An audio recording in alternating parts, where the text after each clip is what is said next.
ಈ ಕರಿಬೇವು 3 ಬೆರಳಿಗೆ ಬರೋಷ್ಟು ಜೀರಿಗೆ ಬೆಳಿಗ್ಗೆ ಹಲ್ಲು ಉಜ್ಜಿದ ತಕ್ಷಣ ಇದನ್ನ ತಿನ್ನೋದಕ್ಕೆ ನಾವು ರೂಢಿ ಮಾಡ್ಕೊಂಡ್ರೆ ನಮ್ಮ ಆಯುಷ್ಯ ಪೂರ್ತಿ ಕೂದಲು ಉದುರಬಾರ್ದು ಅಂತ ನಿಮ್ಮ ತೀರ್ಮಾನ ಇದ್ರೆ ಕೂದಲು ಉದುರಂಗಿಲ್ಲ ಇದಕ್ಕೆ. ಓಕೆ. ಒಂದು ವೇಳೆ ಕಣ್ಣು 70-80 ವರ್ಷ ಆದ್ರೆ ಈ ಕನ್ನಡಕ ಬೇಡ ಅಂತ 100ಕ್ಕೆ 100 ರಿಸಲ್ಟ್ ಇದು. ಆಮೇಲೆ ನಿಮಗೆ ಗ್ಯಾಸು ಅಸಿಡಿಟಿ ಆಗ್ತದೆ, ಆ ಗ್ಯಾಸು ಅಸಿಡಿಟಿಯನ್ನು ತೆಗಿತದೆ. ಆಮೇಲೆ ನಾಳೆ ದೇಹದ ಶಕ್ತಿ ಅಂದ್ರೆ ರಕ್ತ ನಿರೋಧಕ ಶಕ್ತಿ ಕಡಿಮೆ ಆದಾಗ ವಾತ ಅಂತ ಬರ್ತದೆ ದೇಹಕ್ಕೆ, ಅಂದ್ರೆ ಸಂದು ನೋವು ಬರೋದು ಅಥವಾ ನರಗಳ ದೌರ್ಬಲ್ಯತೆ ಬರ್ತದ. ಆ ಎಲ್ಲ ವೇದನೆಯನ್ನು ತೆಗಿಯಂತ ಶಕ್ತಿ ಐತಿ ಇದಕ್ಕೆ.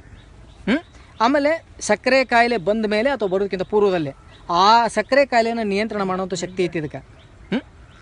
ಆಮೇಲೆ ನಮಗೆ ದೇಹದ ಒಳಗಡೆ ಇರ್ತಕ್ಕಂಥ ಎಲುಬು ಏನೈತಿ ಅದು ಕ್ಯಾಲ್ಸಿಯಂ ಕೊರತೆಯಿಂದ ಬೆಂಡ್ ಆಗ್ತದೆ. ಆ ಕ್ಯಾಲ್ಸಿಯಂ ಅನ್ನು ದೇಹಕ್ಕೆ ಒದಗಿಸುವಂತ ಶಕ್ತಿ ಐತಿ ಇದಕ್ಕೆ. ಪ್ರತಿನಿತ್ಯ ಬೆಳಗ್ಗೆ ಎದ್ಕೊಳ್ಳಿನ 10-15 ಹಸಿ ಕರಿಬೇನೆಲೆ 3 ಬೆರಳಿಗೆ ಬರೋಷ್ಟು ಜೀರಿಗೆ ಯಾರು ತಿಂತಾರೋ ಅವರ ಜೀವನ ಪಾವನವಾಗ್ತದೆ. ಅಷ್ಟು ಶಕ್ತಿ ಕರಿಬೇವದ. ಕರಿಬೇವು ಯಾವ್ದು ಈಗ ನಿಮ್ಮ ಮನೆಯಲ್ಲಿ ಇರ್ತಕ್ಕಂಥ ಕರಿಬೇವಿನದ ಒಂದು 10-15 ಎಲೆ ಹಸಿ ಕರಿಬೇನೆಲೆ 3 ಬೆರಳಿಗೆ ಬರೋಷ್ಟು ಜೀರಿಗೆ ಖಾಲಿ ಹೊಟ್ಟೆ ತಗೋಬೇಕ್ರಿ ಬೆಳಗ್ಗೆ ಎದ್ಕೊಳ್ಳಿನ. ಆಮೇಲೆ ನಿಮ್ಮ ಕಣ್ಣೀಗ ಒಂದು ಯಾವುದೋ ಒಂದು ಈಗ ಪತ್ರಿಕೆಯಲ್ಲಿ ಹಿಂಗೆ ನೋಡಿದ ಕೂಡಲೇ ಸಣ್ಣ ಅಕ್ಷರ ಕಾಣ್ತಾ ಇಲ್ಲ ನಿಮ್ಗೆ.